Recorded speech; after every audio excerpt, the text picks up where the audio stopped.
What's up, everyone? Welcome to Power Play with CJ. Today we're focusing on what Jack Eichel's role with the Sabres, starting next year would be.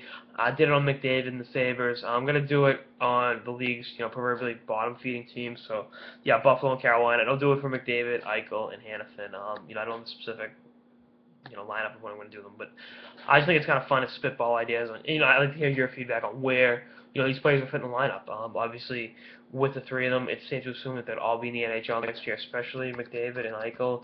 Hannafin's a little bit of a different story. That's why I'm kind of not rushing in on doing a piece, on where he'd fit with any of these teams yet. But let's focus in with Eichel.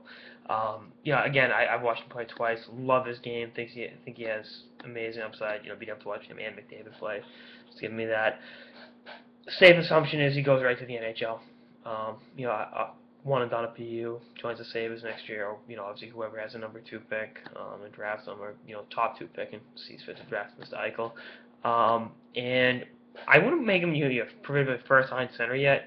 I just think even for as good as Eichel is, it's still, you got to keep in mind that it's a man's league. You got to protect his ice time a little bit early in the season. I'd either start him out on the second line or on the wing. You look at him and Reinert next year. One of them will likely move to the wing, and then so you get those two, and Matt Molson is a veteran presence with the two of them. That line could work. I like that line. Either Eichel or Reinert. I'd say Reinert's probably a little better fit in the wing. So you have a big 6'2" center. You have Sam Reinert on the right wing, and you have a veteran, good two-way player, former 30-goal scorer in Matt Molson. So that definitely can benefit the team.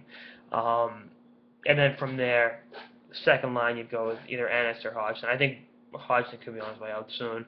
Hodgson and Myers could very well be on their way out of Buffalo in the next few months. But one of those guys, and you got, Grigorenko, you got, is it Foligno? There's talent there.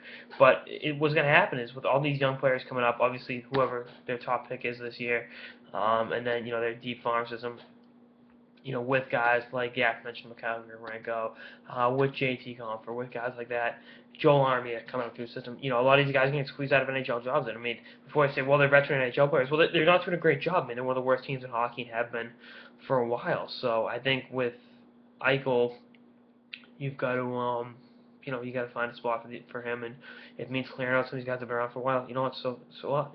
Tough luck.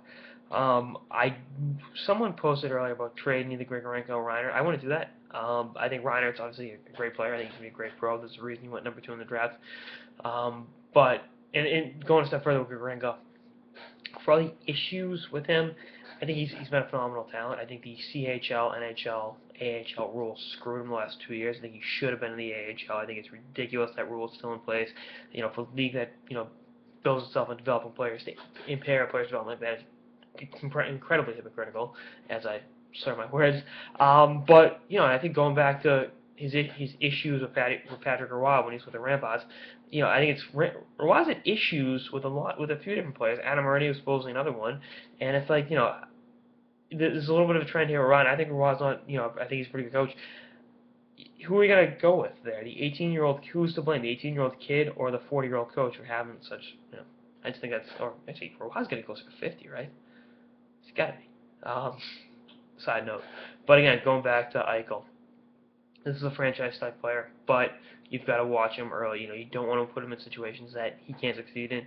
You don't want to give him too much rope, enough rope to choke himself, as I think the saying goes, early on. You ease him into the transition. It'll be the same thing with McDavid, obviously. And, let him do their thing. And, I think, obviously, Buffalo has enough young talent here that they have at least a decent future ahead, but you add one of these 2 franchise-changing forwards, and you're Stanley Cup contender within 3 to 4 years. And I think the opportunity is there. It's clear that Buffalo's already thrown the towel. They threw the towel in the season before it started. So right now it's them and Carolina, and then obviously Columbus as the worst, 3 worst teams in hockey. So we'll see what happens, and I'll talk about each of the 3, the big 3 with McDavid, Eichel, and Hannafin going to the league spot. If said player ends up on such a team, what the future holds. So we'll see what happens. Anyway, that's like some sort of the power play with CJ on what Jack Eichel will look like with the Buffalo Sabres. Stay tuned for episodes for the season and beyond. Later, guys.